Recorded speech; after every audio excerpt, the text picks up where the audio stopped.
The gunshot that echoed through the canyons sent Jesse Frost's horse into a panicked gallop, forcing him to grip the reins tighter as they thundered across the dusty plains of Wyoming territory. Spring of 1878 had brought more trouble than peace to these parts, and tonight was proving no different. He'd been tracking cattle rustlers for 3 days straight, following their trail through unforgiving terrain only to lose them when that warning shot split the night air. "Easy, Thunder," Jesse murmured, patting the stallion's sweat-slicked neck as they finally slowed to a trot. The moon hung full and bright in the cloudless sky, illuminating the familiar path back to his small homestead. His bones ached with exhaustion, and his throat felt as parched as the summer-scorched earth beneath them. At 32, Jesse had spent most of his adult life alone, finding more comfort in the company of horses than people. After returning from the war 12 years ago, he'd staked his claim on this isolated patch of land, built his cabin with his own 2 hands, and vowed to need nothing more than what he could provide for himself.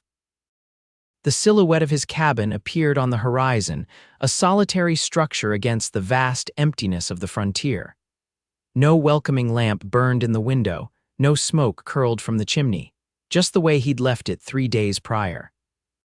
As they approached the small barn beside the cabin, Thunder nickered softly, ears pricking forward toward the water trough that stood between the 2 structures. Jesse frowned. Something was different. Even in the moonlight, he could make out an unusual shape disrupting the normally smooth surface of the water. Dismounting cautiously, Jesse drew his Colt revolver from its holster. Years of survival had taught him that unexpected changes rarely brought good news. He approached slowly, keeping his footfalls silent on the packed earth. What he saw made him stop dead in his tracks, the revolver hanging forgotten at his side. A woman lay partially submerged in his horse trough, her body awkwardly arranged as if she'd collapsed there. Dark hair spilled over the edge and one pale arm dangled limply over the side. For a terrible moment, Jesse thought he was looking at a corpse, then she moved. A slight, almost imperceptible shift, but enough to show she lived. Before Jesse could process this strange discovery, another sound pierced the night silence, a thin, reedy cry that raised the hairs on the back of his neck. His eyes darted to a small bundle tucked in the shadow of the trough, partially hidden beneath a ragged blanket. The cry came again, unmistakable this time, a baby. "Dear God," Jesse whispered, holstering his weapon and rushing forward. He reached the woman first, gently turning her face away from the water. She was young, perhaps mid-20s, with features that might have been beautiful if not contorted by exhaustion and what appeared to be fever. Her skin burned hot despite the cool water and her cracked lips moved soundlessly. "Madam, can you hear me?" Jesse asked, receiving no response except for labored breathing. The baby's cries grew more insistent. Jesse carefully lifted the bundle, pulling back the thin blanket to reveal a tiny face, red with effort, tiny fists waving in distress. "Hush now, little one," he murmured awkwardly, having no experience with infants but instinctively trying to provide comfort. "Let's get your mama somewhere safe." Jesse gathered the woman in his arms, surprised by how light she felt despite her waterlogged clothes.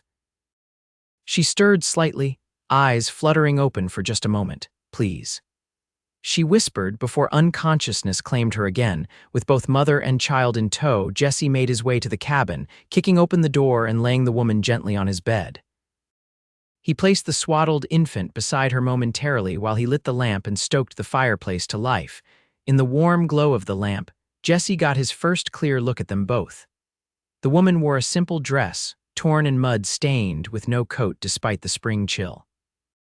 Her shoes were worn through, explaining the bloodied state of her feet. The baby couldn't have been more than a few months old, with a tuft of dark hair matching its mother's.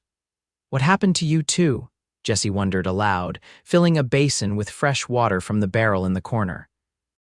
As he gently cleaned the dirt and blood from the woman's face, Jesse realized she was indeed beautiful, with delicate features and long lashes that cast shadows on her feverish cheeks.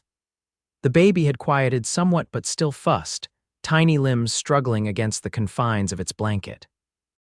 Jesse had little to offer a baby, but he dipped a clean cloth in water and brought it to the infant's lips, allowing a few drops to trickle into its mouth. The baby sucked eagerly at the moisture. "That's all I can do for now, little one," Jesse said softly. "Your mama needs to wake up to give you what you really need." As if on cue, the woman stirred, her eyes opening slowly, confusion and fear washing over her face as she registered unfamiliar surroundings. "Where?" she began, voice barely audible. "You're safe, madam," Jesse said, keeping his distance to avoid frightening her further. "I found you and your baby by my water trough. You've got a fever, something fierce." Recognition dawned in her eyes as they landed on the bundle beside her. Her hand moved weakly to touch the baby. "Lily," she whispered, "my daughter." "She seems hungry," Jesse said. "I've given her some water, but help me sit," the woman interrupted, determination replacing fear in her expression. Jesse hesitated but moved to support her shoulders, propping pillows behind her back as she struggled to sit upright. With trembling hands, she reached for her child. "My name is Penny," she offered unexpectedly, her voice gaining a fraction of strength. "Penny Ellis." "Jessie Frost," he replied, turning away to give her privacy as she adjusted her clothing to feed the infant. "This is my homestead. Been here about 7 years now." "Thank you for your kindness, Mr. Frost," Penny said. "We won't trouble you long, just until morning if you'll allow it." Jesse frowned at the window where darkness still reigned complete. "Morning's a long way off and you're in no condition to travel. That fever needs tending." "We can't stay," she insisted, though the effort of speaking seemed to drain what little energy she had regained. "It's not safe." "Not safe for whom?" Jesse asked sharply, his instincts for trouble awakening. "Are you running from something, Mrs. Ellis?" A shadow crossed her face. "Miss, and yes, we are." Before she could elaborate, a coughing fit overtook her, violent enough to disturb the nursing baby who began to wail again. Jesse quickly fetched water, holding the cup to Penny's lips once the coughing subsided. "Whatever trouble you're in can wait until you're stronger," he said firmly. "I've got willow bark for the fever and food when you're ready. Rest now." Despite her obvious desire to protest, exhaustion won out. Penny's eyes drifted closed even as she continued to hold her daughter. Jesse gently took the baby when Penny's arms went slack, awkwardly cradling the tiny form against his chest. "Your mama needs sleep, little Lily," he whispered, pacing the small cabin. The baby's eyes, startlingly blue, fixed on his face with what seemed like curiosity. "I reckon you and I will have to get acquainted." As dawn broke over the eastern horizon, Jesse sat in his rocking chair, the baby asleep in his makeshift cradle fashioned from a wooden box lined with his softest shirts. He'd spent the night alternating between tending to Penny's fever with cool compresses and figuring out how to soothe a fussy infant. The latter had proven the greater challenge by far. Penny's fever had broken sometime in the early morning hours, her skin cooling and her breathing evening out into the rhythm of restful sleep. Jesse had dozed off himself when a small sound from the bed alerted him. "Lily," Penny called, her voice stronger than it had been the night before. "She's right here," Jesse answered, gesturing to the box beside his chair. Sleeping sounder than a hibernating bear. Relief washed over Penny's face as she pushed herself up against the headboard.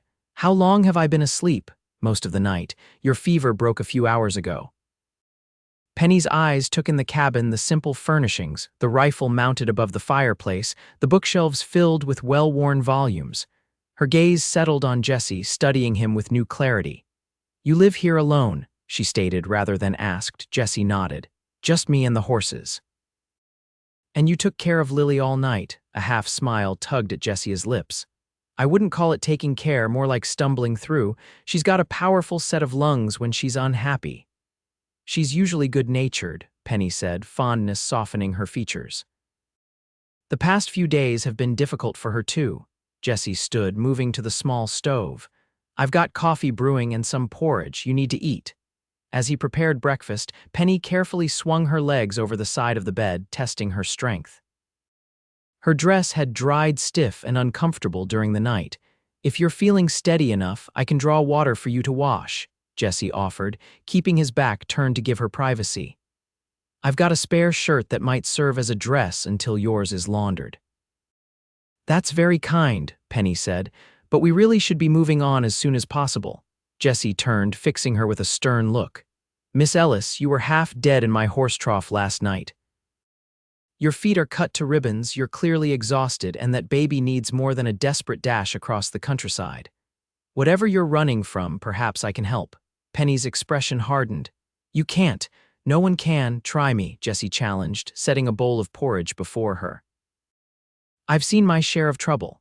Penny remained silent, focusing on her food with single-minded determination. Jessie didn't push, instead attending to Lily, who had begun to stir in her makeshift bed.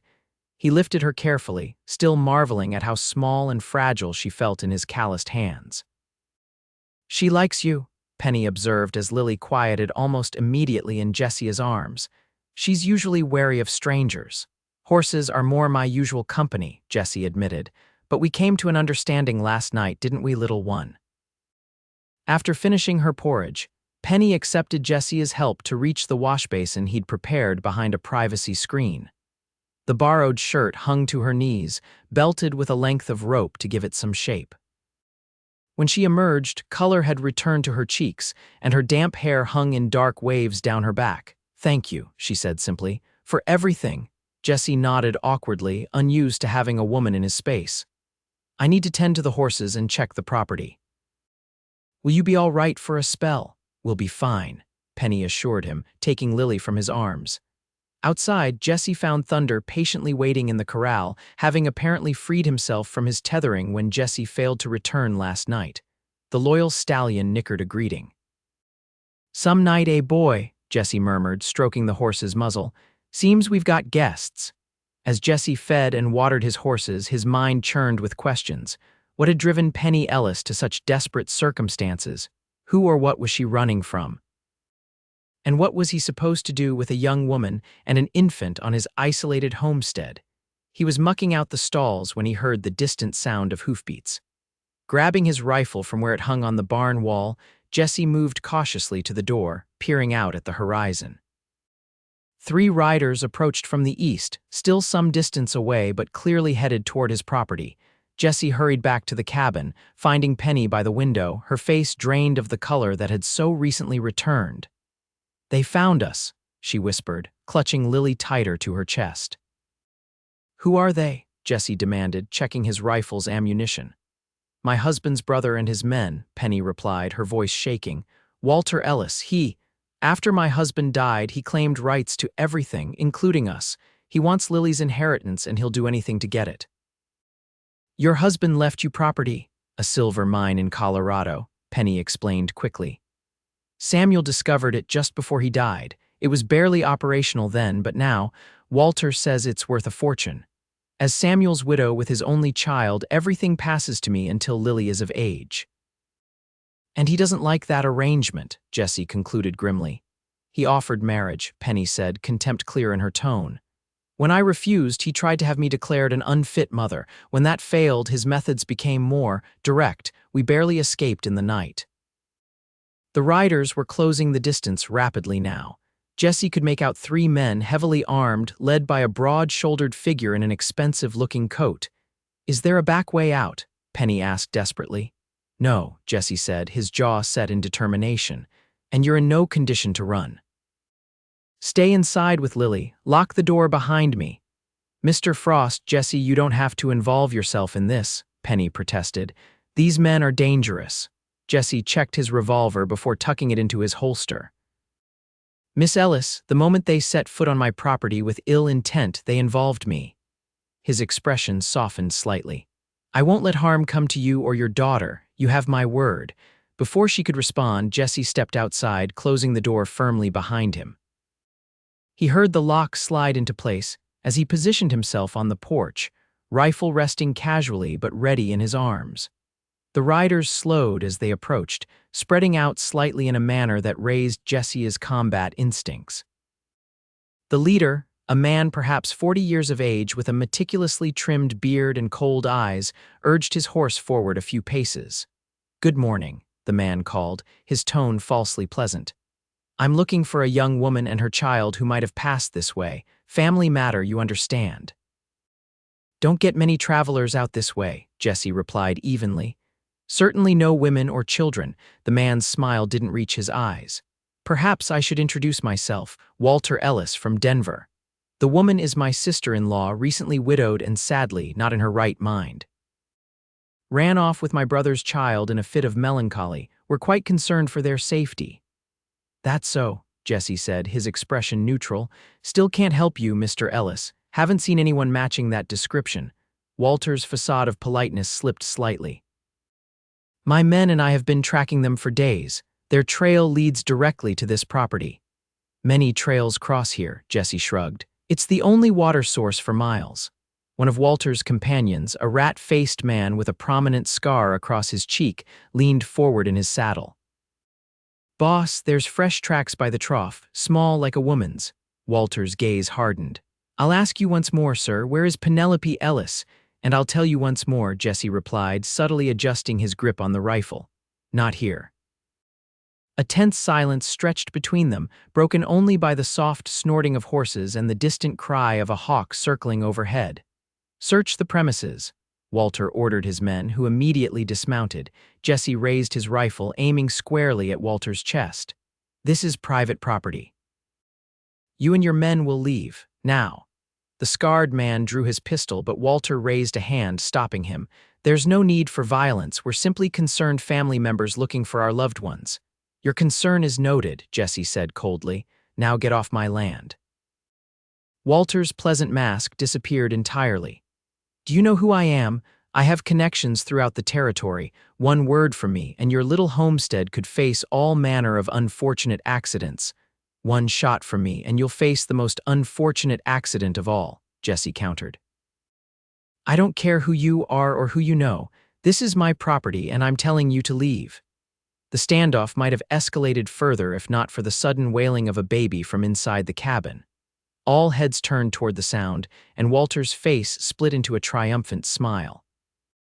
It seems my niece announces herself, he said smoothly. Now, will you step aside, or must this become unpleasant? Jesse didn't lower his rifle. It already is unpleasant, and it's about to get worse if you take one more step toward that cabin.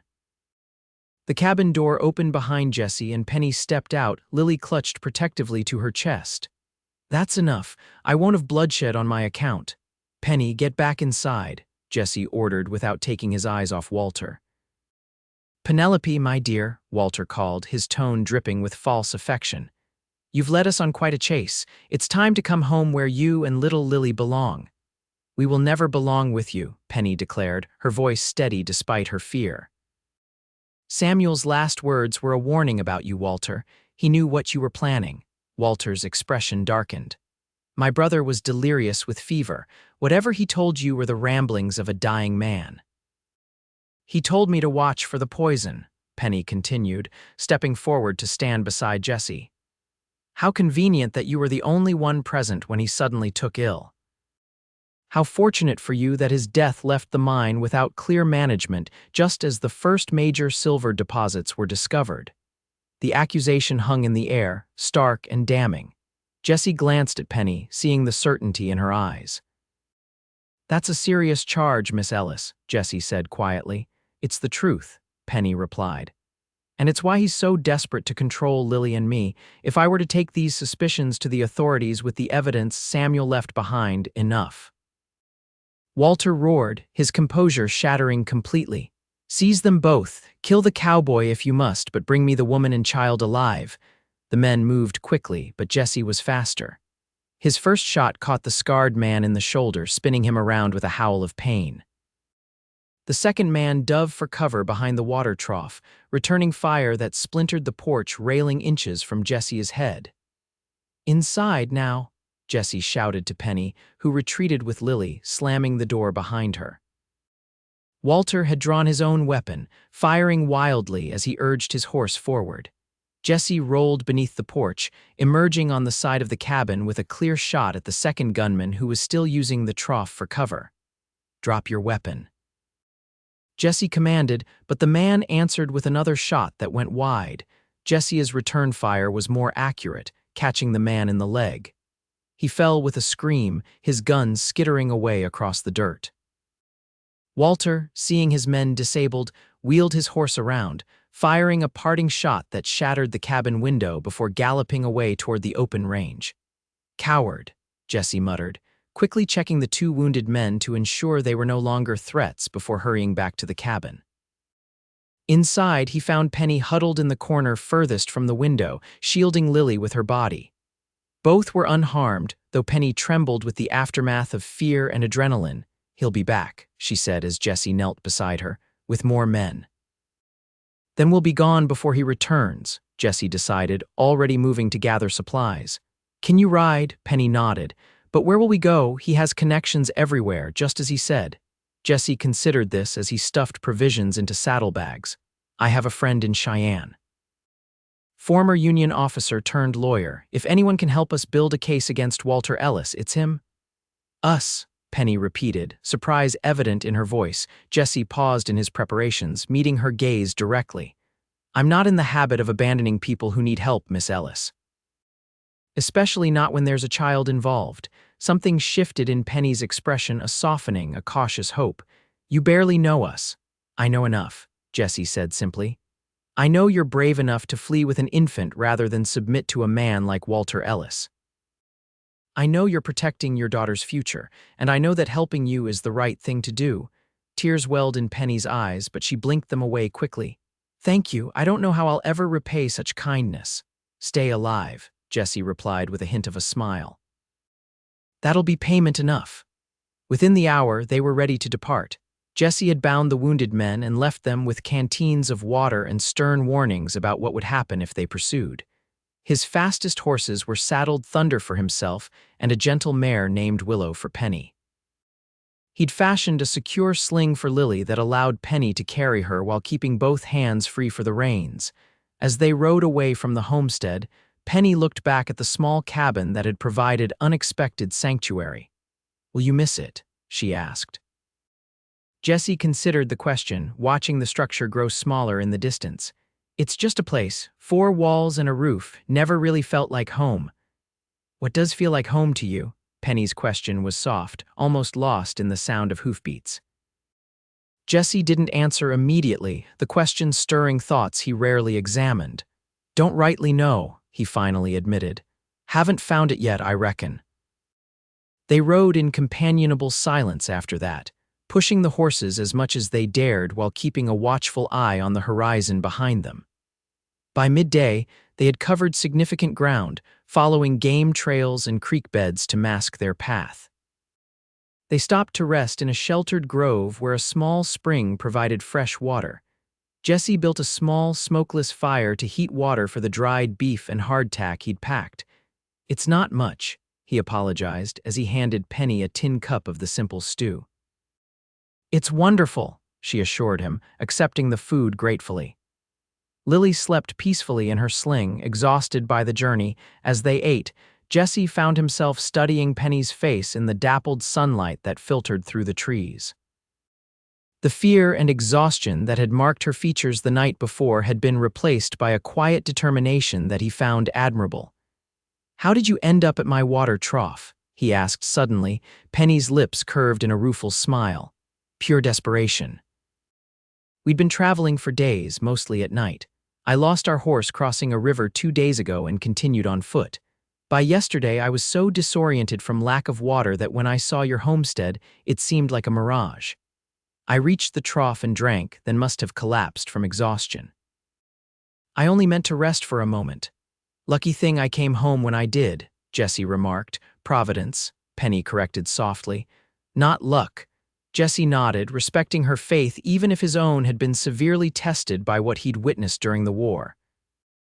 "We should reach Cheyenne in 3 days if we maintain this pace. My friend, Jacob Wheeler, has a house at the edge of town where you and Lily can stay safely while we sort out this mess with your brother-in-law." "And then what?" Penny asked, the question hanging between them laden with uncertainty. Jesse hadn't thought beyond ensuring their immediate safety. "I suppose that depends on what Jacob can arrange legally. If we can prove Walter's crimes, you'll be free to return to Denver and claim your husband's property." "I never cared about the mine," Penny confessed. Samuel was so excited about it, but all I wanted was our little farm outside Denver, a simple life for us and our child. Her eyes grew distant with memory. After he died, the mine became a curse rather than a blessing. Sometimes the things that should bring fortune bring nothing but trouble, Jesse agreed, thinking of the many boom towns he'd seen rise and fall, leaving broken men and shattered dreams in their wake. They continued their journey as the sun began its westward descent, keeping to less traveled paths while making steady progress toward Cheyenne. By nightfall, they had reached a small box canyon that offered natural protection on 3 sides, making it an ideal camping spot.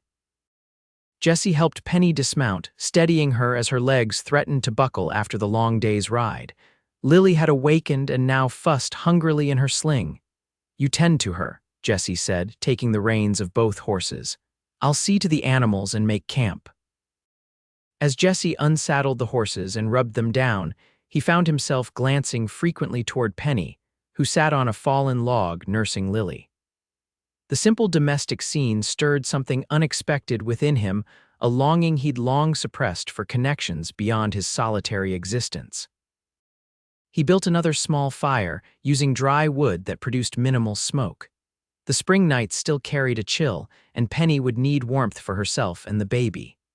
As the flames caught and grew, casting a warm glow over their small camp, Jesse spread his bedroll near the fire. "You should take this," he offered. "The ground's too hard and cold for you and Lily." "Where will you sleep?" Penny asked, concern evident in her voice. Jesse gestured to his saddle. "I've used worse pillows in my time," Penny shook her head. "We've imposed on you enough."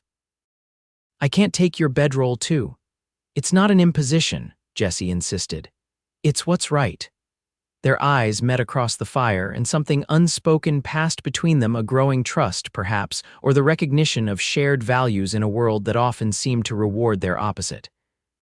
"Thank you," Penny finally conceded. "Your kindness is unexpected."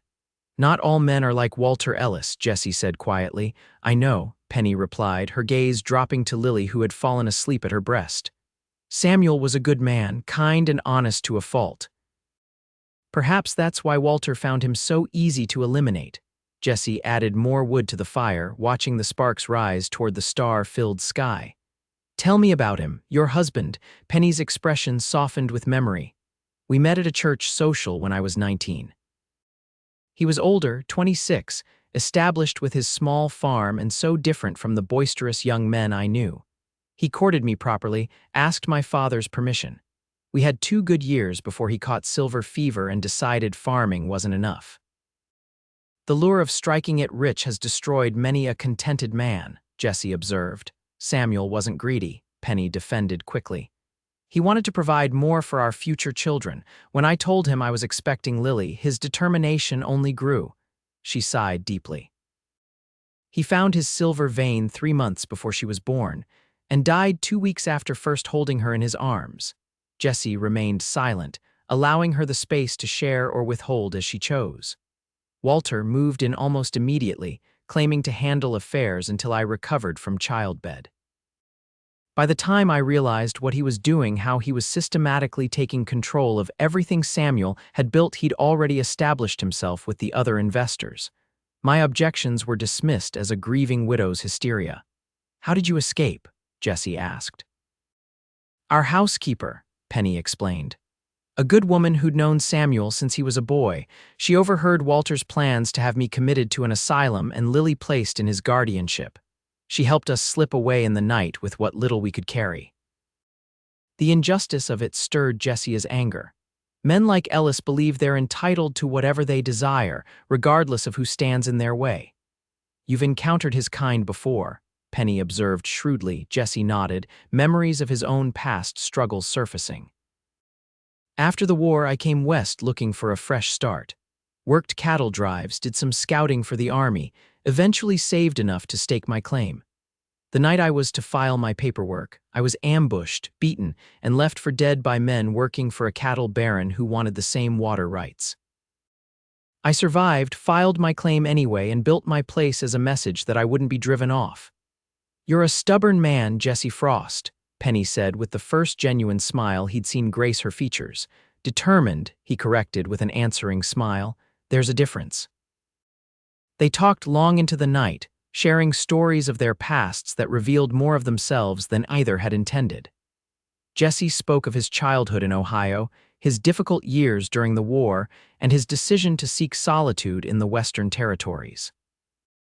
Penny told him of her upbringing as a shopkeeper's daughter in St. Louis, her love of books that her practical father had indulged, and her dreams of someday returning to teaching, which she had briefly pursued before her marriage.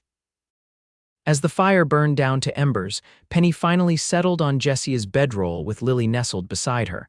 Jesse leaned against his saddle, rifle across his lap, prepared to keep watch through the night. Sleep, Penny urged. You need rest as much as we do. I'll rest enough, Jesse assured her. Years of trail drives taught me to sleep with one eye open. Penny studied him in the dying firelight. You're a good man, Jesse Frost. Whatever happens when we reach Cheyenne, I want you to know that.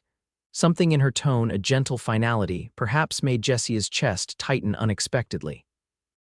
We'll sort it all out there, he said gruffly. Get some sleep now. As Penny's breathing deepened into slumber, Jesse remained vigilant, his thoughts turning over the events that had so rapidly changed his solitary existence. 3 days ago, his greatest concern had been tracking down cattle rustlers.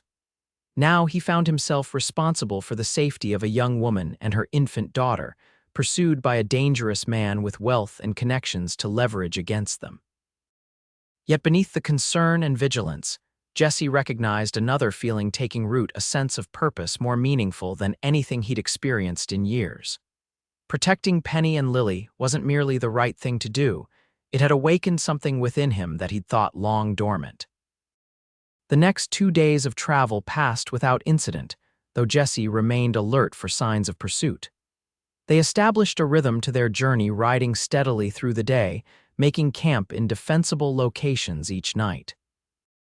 Penny proved a capable horsewoman despite her recent ordeal, and Lily adapted to the travel better than either of them had expected, content to sleep in her sling against her mother's warmth.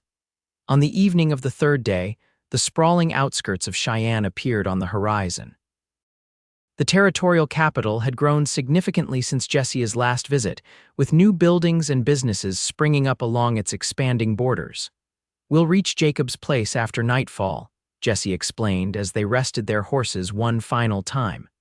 Better that way.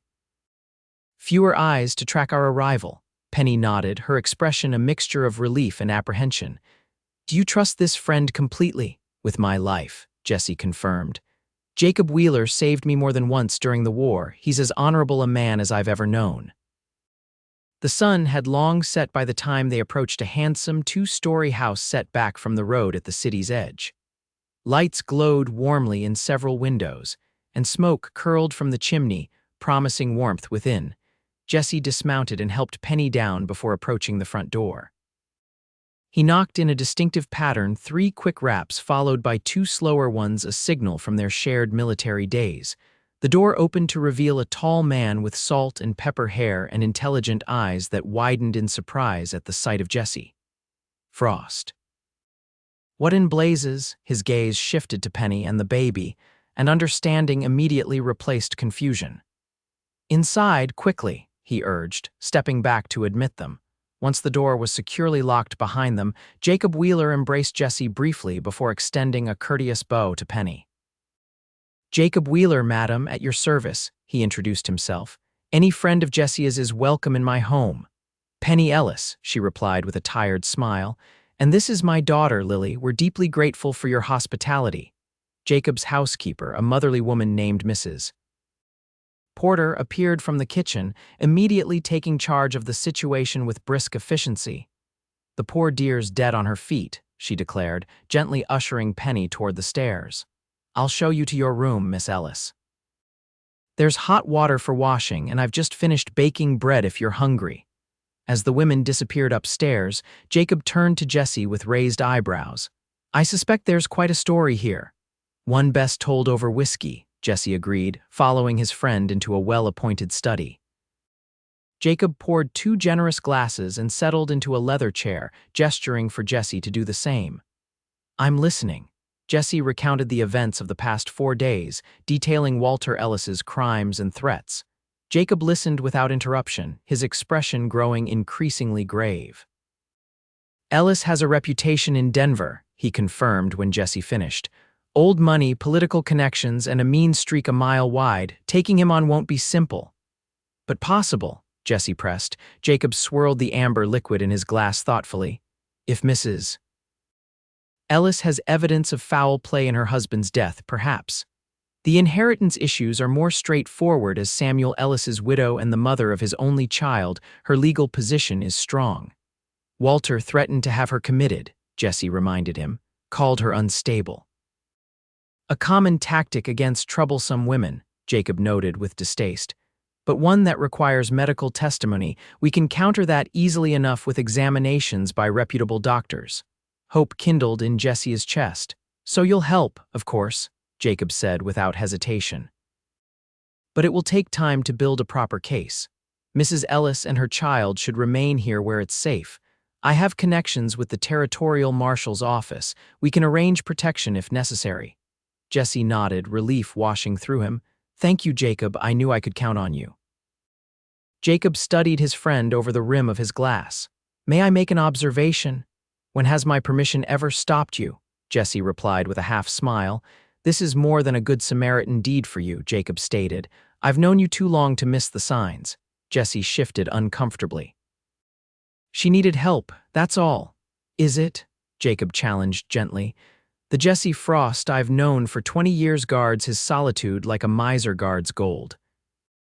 Yet here you are, having abandoned your homestead to escort a woman and child across dangerous territory, ready to confront a powerful enemy on their behalf. It's the right thing to do, Jesse insisted. Indeed it is, Jacob agreed. But right things are done for complex reasons, my friend. Sometimes they align with desires we haven't fully acknowledged, even to ourselves. Before Jesse could formulate a response, Mrs. Porter appeared at the study door. The young lady is settled with her baby, she reported. Poor thing fell asleep almost before her head touched the pillow. I've left food beside the bed for when she wakes. Thank you, Mrs. Porter, Jacob said warmly. Please prepare the blue room for Mr. Frost. Already done, sir, the efficient housekeeper replied before withdrawing. Jesse drained his glass and stood. I should check on the horses. Already being tended by my stable boy, Jacob assured him. You need rest as much as Mrs. Ellis does. Tomorrow we can begin forming our strategy. Recognizing the wisdom in his friend's words, Jesse allowed himself to be shown to a comfortable bedroom. The soft mattress felt strange after so many nights on hard ground, but exhaustion quickly overcame discomfort, pulling him into deep slumber. He awoke to sunlight streaming through unfamiliar windows and the distant sound of a child's laughter. For a moment, disorientation gripped him before memory returned. Jacob's house. Cheyenne. Safety, at least temporarily. After washing and dressing, Jesse followed the sounds to a sunlit parlor where he found Penny seated on a settee, watching as Mrs. Porter entertained Lily with a wooden spoon puppet. The baby's delighted giggles filled the room, a joyful sound that transformed Penny's face as she smiled. She looked different this morning, refreshed by proper sleep, dressed in a simple but elegant blue dress that must have been provided by Mrs. Porter, her dark hair neatly arranged in a practical braid. She glanced up as Jesse entered, her smile widening in greeting. Good morning, she said. Mrs. Porter tells me you were exhausted. Apparently I needed the rest more than I realized, Jesse admitted, feeling strangely self-conscious under her gaze. You look better. Amazing what a real bed and clean clothes can do, Penny replied. Mrs. Porter has been wonderfully kind. Nonsense, the housekeeper protested, bouncing Lily gently on her knee. It's a pleasure to have a baby in the house again. My grandchildren don't visit nearly often enough. Jacob joined them, newspaper tucked under his arm. I've been making inquiries, he announced without preamble. Walter Ellis arrived in Cheyenne yesterday with 4 men. Penny paled visibly, instinctively reaching for Lily. He doesn't know you're here, Jacob quickly assured her, but his presence confirms he's still in pursuit. I've arranged for a deputy marshal to visit this afternoon. With your permission, Mrs. Ellis, I'd like to present the full situation to him. Of course, Penny agreed. I have my husband's journal in my belongings.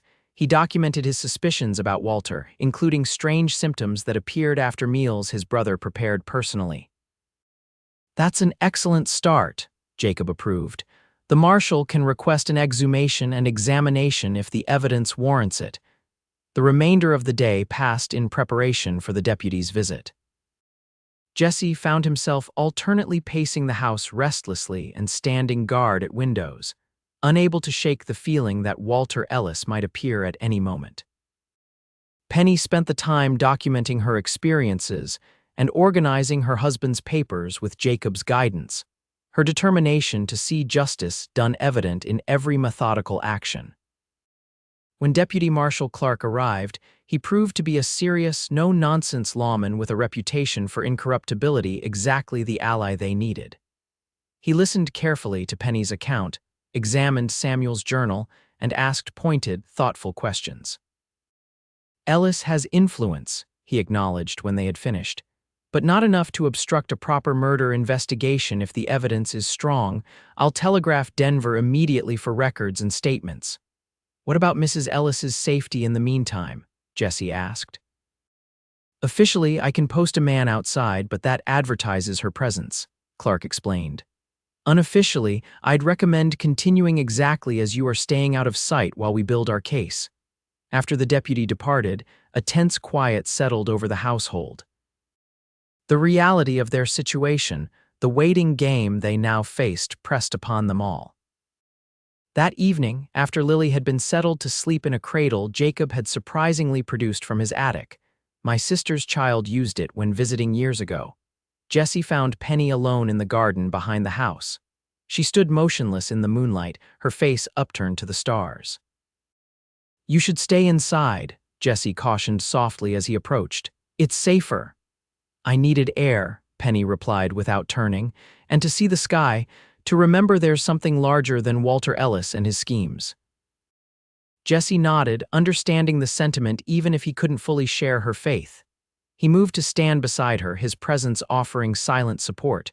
What will you do? Penny asked suddenly. When this is resolved, I mean. The question caught Jesse off guard. Return to my homestead, I suppose. Check what's left of it after being away. You could rebuild elsewhere, Penny suggested. Somewhere with better land, perhaps. Jacob mentioned properties further north that show promise. I'm not one for starting over, Jesse said, though the words rang hollow even to his own ears. Hadn't his entire life been a series of new beginnings? Penny turned to face him then, her expression earnest in the silvery light. I've been thinking about what comes after. If we succeed against Walter, if the mine truly is as valuable as believed, I'll have means but no real purpose for it. You have Lily, Jesse reminded her, her future to secure. Yes, Penny agreed, but more than financial security, I want to give her a real home. A place where she can grow up loved and safe. She hesitated, then continued more softly. I never wanted to return to Denver, too many painful memories there. Something shifted in Jesse's chest, a tightening, a recognition of what remained unspoken between them. What do you want, Penny? A fresh start, she answered simply, for both of us, for all three of us, if... She trailed off, vulnerability evident in her expression. Jesse took a step closer, drawn by forces he'd resisted for days. If you wanted that too, Penny finished, her voice barely above a whisper. I know it's sudden, precipitous even, but these past days have shown me what kind of man you are, Jesse Frost. Honorable, kind beneath that gruff exterior, the kind of man I'd be proud to build a life with, the kind of father Lily deserves. The declaration hung between them, momentous and fragile. Jesse's mind raced with contradictory thoughts, warnings about rushing into entanglements, reminders of his long-cherished independence, but beneath it all, a powerful current of longing for exactly what Penny proposed. I'm not an easy man, he said finally. Set in my ways after years alone. I'm not asking for easy, Penny replied. I'm asking for real. Jesse reached out slowly, taking her hand in his calloused one. The simple contact sent warmth spreading through him, a sensation of rightness he couldn't deny. I never thought to find a family, he admitted. Never thought I deserved one after the things I've seen and done. Perhaps that's not for us to decide, Penny suggested gently. Perhaps some gifts arrive unexpected, like a woman and child appearing in a horse trough on a moonlit night. A smile tugged at Jesse's lips. When you put it that way. He drew her closer, giving her every opportunity to pull away. Instead, she stepped willingly into his embrace, her head finding a natural resting place against his shoulder. We hardly know each other, Jesse murmured into her hair, even as his arms tightened around her. We know what matters, Penny countered. The rest is just details to discover together. When their lips finally met, it felt to Jesse like coming home not to a place, but to a person. To people. To the family he'd never imagined could be his. The weeks that followed tested their newfound connection. Deputy Marshal Clark's investigation proceeded methodically, gathering evidence and testimonies from Denver that gradually built an incontrovertible case against Walter Ellis. Jacob's legal expertise proved invaluable, particularly when Walter attempted to file kidnapping charges against Jesse, a maneuver quickly dismantled when evidence of his own criminality began to mount. Through it all, Jesse and Penny grew closer, their initial connection deepening into something neither had expected to find. Jesse discovered unexpected joy in simple domestic moments, Lily's first tentative smiles at him, evenings spent planning their future together, quiet conversations with Penny that stretched long into the night. When Walter Ellis was finally arrested not just for the murder of his brother, but for numerous financial improprieties uncovered during the investigation, the news brought relief, but also a new uncertainty. The future they had discussed in hypotheticals suddenly loomed as an immediate reality requiring decisions. Jacob suggests a property near the Sweetwater, Jesse told Penny as they walked together in the garden that had become their private retreat. Lily slept peacefully in his arms, having developed a particular fondness for being carried by him. Good water rights, fertile soil for crops, enough grazing land for a modest herd, far enough from Cheyenne to offer privacy but close enough for necessary supplies. It sounds perfect, Penny said, squeezing his hand. When can we see it? Tomorrow, if you'd like, Jesse offered. Jacob's arranged for the current owner to show us around. Penny stopped walking, turning to face him with an expression of such happiness that it momentarily stole Jesse's breath. I would like that very much. There's something else, Jesse said, suddenly nervous in a way he hadn't been since boyhood. He carefully shifted Lily to one arm, reaching into his pocket with his free hand. I asked Mrs. Porter to help me with something in town yesterday. He withdrew a simple gold band, unadorned but solid, catching the late afternoon sunlight. I'm not one for fancy speeches or grand gestures, Penny, but I love you. I love Lily as if she were my own, and I want to build that life we've talked about properly as husband and wife. Tears welled in Penny's eyes as she looked from the ring to Jesse's face. Are you certain? Your independence has been so important to you. I've been independent because I had nothing worth sharing my life for, Jesse replied honestly. That changed the moment I heard a baby cry beside my horse trough. Penny's smile was radiant through her tears. Then yes, Jesse Frost. Yes to the land by the Sweetwater. Yes to building a life together. And yes to becoming your wife. As Jesse slipped the ring onto her finger, Lily stirred between them, blinking up at them both with a toothless smile that seemed to offer her own approval of the arrangement. I believe she agrees with the plan, Penny laughed softly. Smart girl, Jesse murmured, leaning down to kiss first Lily's forehead and then Penny's waiting lips. Takes after her mother. By the following spring, the homestead on Sweetwater Creek had transformed from a neglected property into a thriving small ranch. The original cabin had been expanded, gardens planted, and a modest herd of cattle now grazed the surrounding pastures. Jesse and Penny Frost had been married in a simple ceremony in Jacob Wheeler's parlor, with the man himself standing as witness alongside Mrs. Porter, who had insisted on baking the wedding cake herself. Lily, now crawling and babbling constantly, showed every sign of becoming as independent and determined as both her parents. She had long since won Jesse's heart completely, her delight in his presence making clear that blood ties were far less important than the daily love and care he provided. On a warm evening in May, as sunset painted the western sky in breathtaking hues of gold and crimson. Jesse sat on the porch of their home, Lily dozing against his chest while Penny read aloud from one of her favorite books. The peaceful moment was everything he'd never known to want and now couldn't imagine living without. "Listen to this passage," Penny said, her voice animated with appreciation for the author's words. "Home is not where you are from, it is where you belong. Some of us travel the whole world to find it, others find it in a person." She looked up, meeting Jesse's gaze with a smile that still had the power to quicken his pulse. "I found mine in a gruff cowboy who didn't turn away a woman and baby in desperate need." Jesse reached for her hand, squeezing it gently. "And I found mine in a horse trough of all places," he replied with a quiet laugh. "Never would have thought it." "Life's greatest blessings often come disguised as its greatest challenges," Penny observed, setting aside her book to join them on the porch swing. As darkness settled over their land, bringing with it a canopy of stars and the gentle sounds of night creatures beginning their evening songs, Jesse Frost held his family close and silently thanked whatever providence had guided Penny and Lily to his water trough on that fateful night. The loneliness that had defined his existence for so many years had been washed away, replaced by a love he had never expected to find and now couldn't imagine living without.